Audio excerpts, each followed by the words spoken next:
Hey guys, Tomboy61, and today we have Marlborough, the all-new campaign ship. Which one are you going to choose, this one or the Roma? Now, I will say, this is the second time I'm recording this review. I don't know if I was just incredibly tired or just over it, but yesterday I recorded a totally separate review, and after changing some things up on the ship, and we'll get to that, my opinion on her has changed, and we'll talk about that. But if you want to see the original review, I won't be posting it officially. This will stand as my review for Marlborough, but I will leave it up for my early access channel memberships. A good number of people have already watched it who are early access members. So if you want to see my other opinion on Marlborough, maybe join to be a channel member for a month and you'll be able to see. But anyways, if you haven't been around for one of these reviews, let me talk you through it. First, we're going to go over the commander, then we're going to go over the modules, and then finally the consumables, and then talk through all of the stats of the ship. And after all of that, we'll show off a game in her. So if that sounds like fun, make sure you stick around. And first things first, let's go and talk about that commander. And it's none other than Azerlane Nelson. She's the one you have to rock. I tried an accuracy build all day yesterday.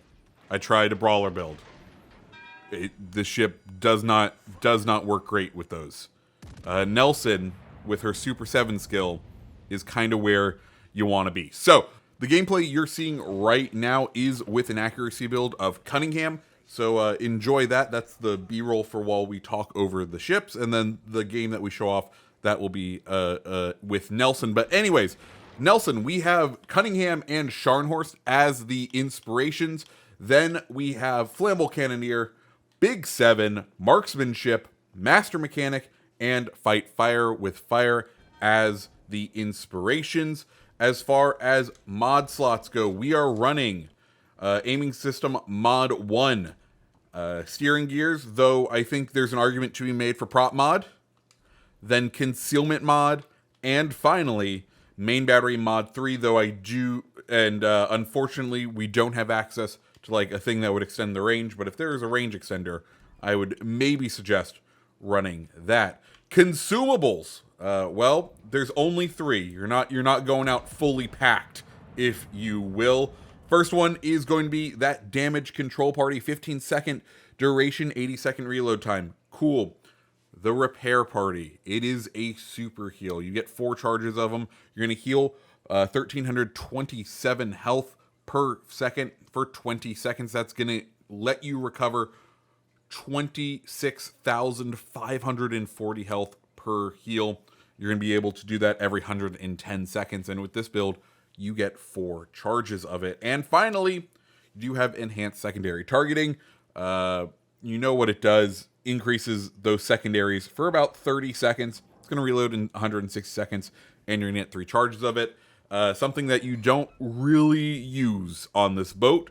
Kind of interesting that it's there. Kind of wish we would have gotten something else. Maybe the AA booster would have been nice. But hey, this is what we have. So those are the consumables. And with all that said, let's go ahead and dive on into the stats. So Marlborough, she's going to have 76,800 hit points. Or with all of the heals factored in, she's going to have a total potential health of 182,920, the highest at the tier. She is a tank, but you better be hit in the right way if you want to be able to use all those potential hit points. Armor thickness on her between 19 and 381 millimeters. And let's go take a look at that armor view. And you look at it, you're like, you know what? That ain't too bad. 32 millimeters of armor everywhere, coated in 32 millimeters. She looks like she has a nice, side plating, good amount of armor there. And then you look at the Citadel and you go, oh, that armor is the Citadel, and it's sticking feet out of the water. Oh, and the firing angles on the ship make it so that you are showing Citadel if you are getting all 4 guns on target. Oh, this is rough. And yes, that is the danger of Marlborough right there is that citadel. It is incredibly dangerous to play by showing its side, and you can absolutely get slapped in this boat. So, with that said, after showing off their armor, torpedo reduction on the vessel, you're looking at 28%.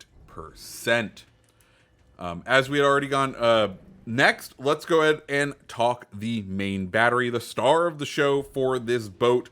Because if you haven't noticed, we have 16 barrels, four 4-barreled 356 millimeter guns with a firing range of 18.5 kilometers. Reload time on them, 22 seconds, giving us 44 shells per minute. 180 time on those guns, 32 seconds, with an HE DPM of with an HE damage of 6,148, giving us a DPM of 270,512, the highest at the tier. Oh, and it has a 24% chance to set fire, which is low for a battleship. But when you have this many, guns, things are gonna happen. AP, you're looking at 12,760 DP, 12,760 for an AP shell, giving you the highest by far AP DPM at the tier of 561,440, which may sound good, but watch my short from yesterday, and you will see where these guns can in fact let you down. Secondaries, you're going to have 8 2-barreled 134 millimeter guns with a firing range of 5.2 kilometers and a reload time of 6.7 seconds. And they'll do 1,900 damage, and they'll have a 8% chance to set fire, giving you a total of 272,238.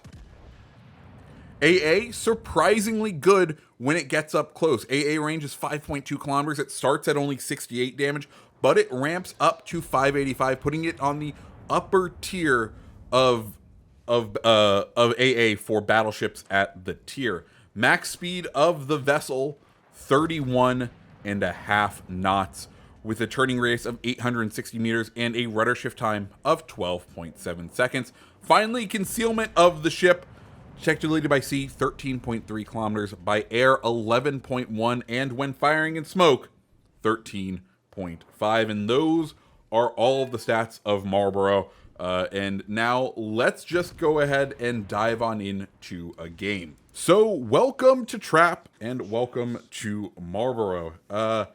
What I can say about her is she is definitely a little bit of a unique ship at tier 8, and one that I think you need to be wary of. Personally, I thought this ship was terrible when trying to play with Cunningham. So this is a ship whose side armor is not the best, so you will want to play her from range. So that means you're not running a brawler build on her. You're either going to run Cunningham, or if you have her, Azur Lane Nelson. If you're running Cunningham, I just don't think this ship gets consistent enough DPM output from the combination of its HE and AP to make it worth it. So, too long didn't read of my review is going to be, if you don't have Azur Lane Nelson, don't pick up this ship. Go for Marco Polo.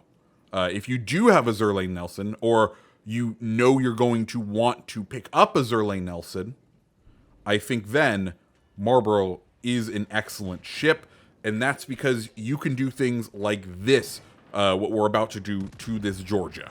Because while this doesn't change with Cunningham, the amount of raw DPM output absolutely does. So you see there, 8 hits, double fire. He's going to do what any sane battleship person would do. He's going to do his damage con. We're going to reload in our very quick fashion and send another salvo his way. And when we do send this salvo, what is our result? Well, a triple fire. That's right, ladies and gentlemen. Marlborough is one that will absolutely burn some ships down out there. And I absolutely love her for that. What I don't love her for is her AP. Now, we did talk about how she, has the highest DPM in AP of any battleship, and it's true. The only problem is you're going to have to know the exact right moments to use her. This is not a battleship that you want to default to load AP into. It is a battleship that you're going to need to know when to load AP into, and it's one of those where it can really troll you. If you watched our little short, we had a broadsided at very close range Republique, and we shattered nearly all of our shells. Like, there's sometimes you just can't trust the AP on it. There's other times where the AP, especially when you're going up against like cruisers, this AP will eat through cruisers and the lighter armored targets, i.e. just cruisers, because you'll get the 10% max on the destroyers. So it's a bit of a mixed bag when firing AP with Marlborough. But as I'm hoping you are able to see, we are just chugging along with one taking out that poor Georgia, and now trying to see if we can either help out with Siegfried or if we should try to knock down this Somers. So like I was saying, I think this is one of those ships where if you don't have the premium commander, unfortunately, it does perform significantly worse than with a free-to-play commander. And that's just straight up unfortunate. It really is. It feels... I hate having to, like, say it like that, but, trying it yesterday all day with a free commander and a totally free build, I was like, I hate the ship. I don't see why you wouldn't pick Marco Polo. The only reason I liked it yesterday, I wanted to be a Marlborough stan, was the camo, because to me, it reminds me of the Lost World, Jurassic Park, The Lost World, the toys, specifically the Chaos toys. It's a deep dive, but they're from my childhood, and I was like, ooh, purple and green in a camouflage. Yeah, that's cool. But that's not a reason to pick up a ship, really. So what else do we need to talk about with Marlborough?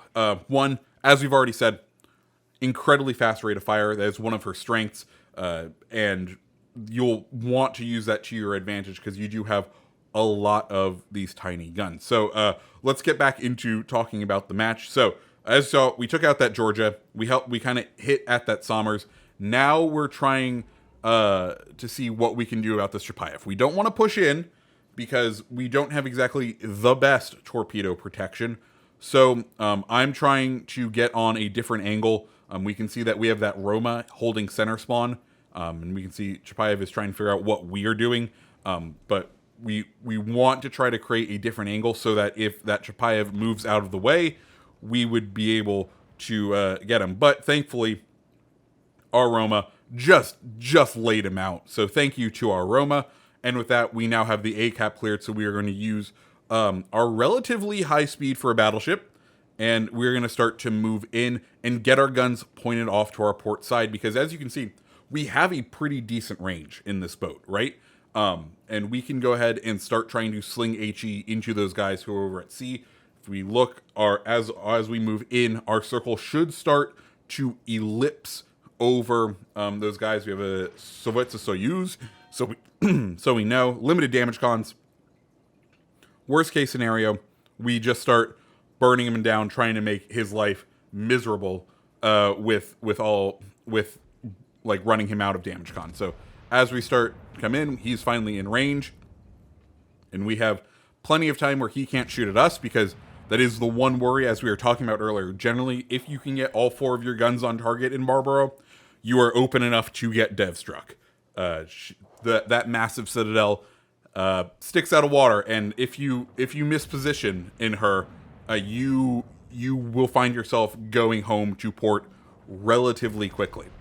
So usually what I find myself doing is trying to engage these targets at near my max range, at like the 14 to 15 kilometer mark, and trying to make sure there's another more desirable ship to shoot at between myself and the person I'm nailing. Well, hello there, carrier. We're going to now switch our attention over to the Lexington. We had already loaded AP because Soyuz looked like he was going to be an attractive AP target, but now we have a nice squishy chew toy in this Lexington. We pick up the high cal, kind of checking back over at Soyuz, seeing what's up with him. He still has a decent amount of health, but it looks like the Roma is pushing in. He gets the high cal, and it looks like he takes out Sovetsu Soyuz. So now it's time for us to push in. We can see just how effective our planes are coming up right here, as we're going to take out a good chunk of the planes, I believe, or I think, was that this game? We take out a good number of planes as we start to push through. Lexington still kind of pushing in, and well, he won't be long for this world. So right now, final thoughts on Marlborough. If it was Marlborough or Marco Polo, which one am I choosing? I would go Marlborough, but that's because I have a Zerlane Nelson. If I didn't have a Zerlane Nelson, I would be going Marco Polo. So guys, if you liked the video, go ahead, hit the like button, hit the subscribe button, and I hope you have a fantastic rest of your day. See ya.